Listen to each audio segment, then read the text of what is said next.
Well, to a large degree, they've already have those skills. And to operate an SSBN, a nuclear-powered submarine, the skills that you need to operate their attack submarines are the same sorts of skills that you need to operate an SSBN in terms of the engineering plant and the operations, diving, making sure you make the dives and the surfaces all match and what have you.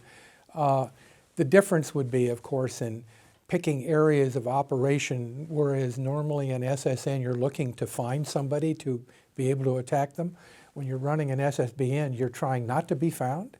You want to go places where nobody else is. And so those sorts of skills. And then obviously the people who are in charge of targeting, keeping track of how the missiles are, I mean, they're not going to do serious maintenance on the missiles, but making sure that the missile compartment is up to snuff and all of the pre-launch tests and those sorts of things have to take place. That's a specific skill that would have to be included in the crew.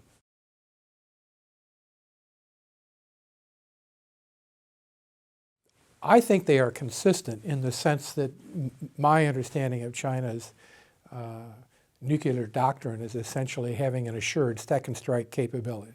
They want to make sure that they can retaliate. And so the idea of an SSBN conceptually makes a lot of sense.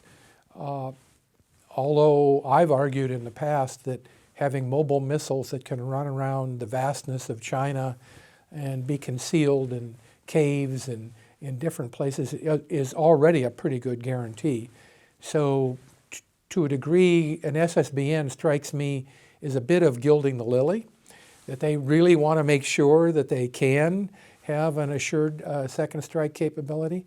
And it's important that we keep in mind that the United States may not be the only target. Russia, certainly, possibly India, who knows about some of their nearer neighbors. And so developing this, and then finally, I think an SSBN fits in with the image that the Chinese have of themselves. After all, they're the only member of the PERM 5 in the United Nations that does not have an operational SSBN capability.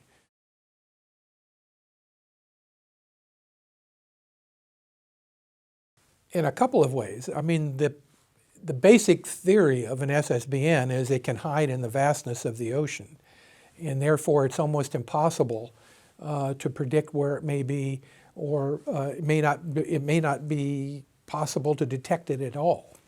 So that's the conceptual framework. The other part of an SSBN, particularly against a country that has anti-ballistic missile defenses such as the United States, is you can launch the ballistic missile from a non-predictable trajectory. In other words, all of the anti-ballistic missile systems we've put on place in Alaska and on the West Coast are based upon a launch from somewhere in China, flying on a Great Circle route and coming in from a relatively predictable direction, azimuth.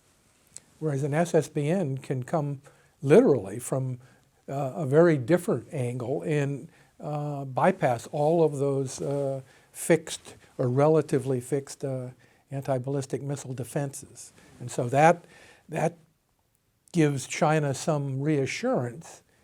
Now the key is, can that SSBN be operated covertly so it can't be trailed and potentially attacked before a retaliatory strike can be launched?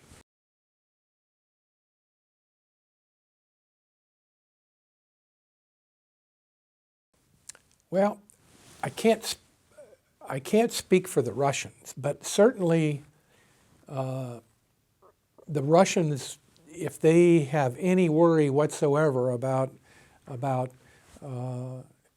China as a potential nuclear threat, it will certainly put pressure on the Soviet, or the Russians, you can tell where I'm coming from, the Russians, to think seriously about their own ASW capabilities against SSBNs.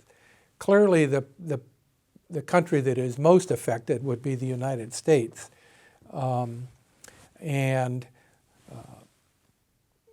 based upon our track record during the Cold War, when we were able to have a fairly good record of being able to keep track of then Soviet SSBNs.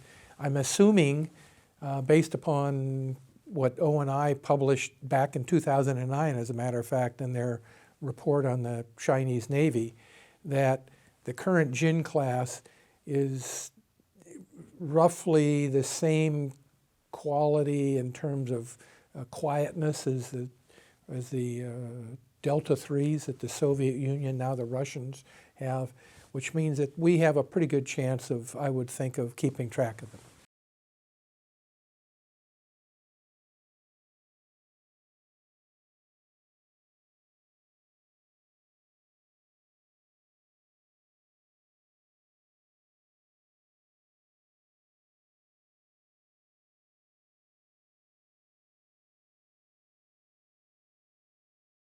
The Soviets went to bastions not because they thought it was a great idea, it was because they had to. Because the Walker family and other spies had given them information that tipped the Soviets off that we were trailing their SSBNs. And the only way they could be sure, I think the Soviet term was combat stability, the only way to be able to assure combat stability for those systems was to pull them back into places like the Sea of O and put a lot of shore-based defenses and other mines and attack submarines around them to try to defend them so that we couldn't get at them. If the Chinese are concerned that that we can keep track of their SSBNs, then maybe they may go to a bastion strategy. The key to a bastion strategy, of course, is how long is the missile? What's the range of the missile? They're going to have a missile. If they want to target the full range of U.S. targets, it has to go somewhere around 9 or 9,500 miles. And so maybe that's the JL-3, maybe that next one. If you want, so the submarine has to move based upon the range of the missile and what targets you want to hold at risk. If you're satisfied holding a West Coast U.S. city or Hawaiian Islands or Guam or Alaska, then you can operate in the Central Pacific.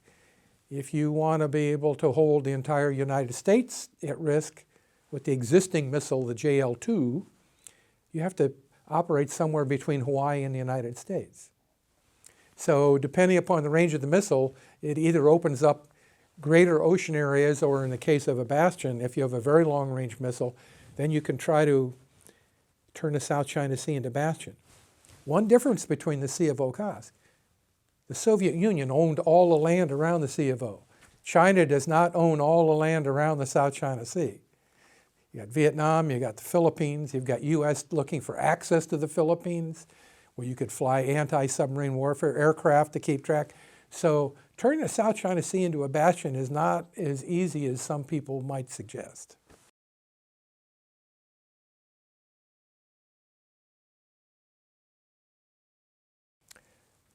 Well, China faces the same challenges with command and control that any country that operates an SSBN does. Is one, how do you get in touch with a submerged submarine to tell them, go ahead and shoot now, that we have been attacked and we want you to retaliate?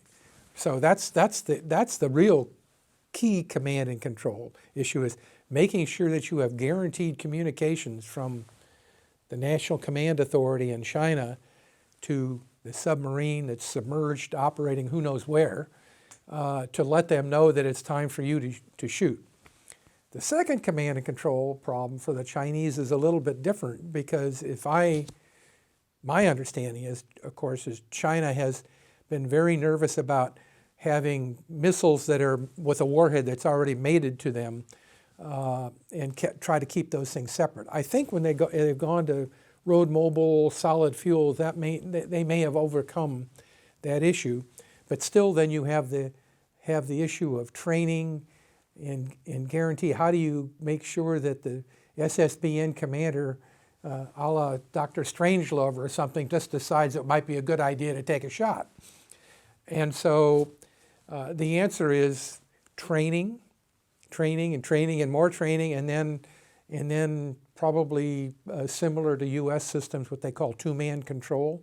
No single individual is allowed to launch a nuclear weapon. It takes two willing participants to verify the message that has come in saying that to launch, and then actually go through all the steps to make that happen. But nonetheless, it will be command and control, I think, is the biggest challenge. We don't know. I'm sure the Chinese have thought long and hard about this. But once they start operating routinely, practicing, training, and what have you, I'm sure they'll uncover some bugs and things that they're going to want to improve on.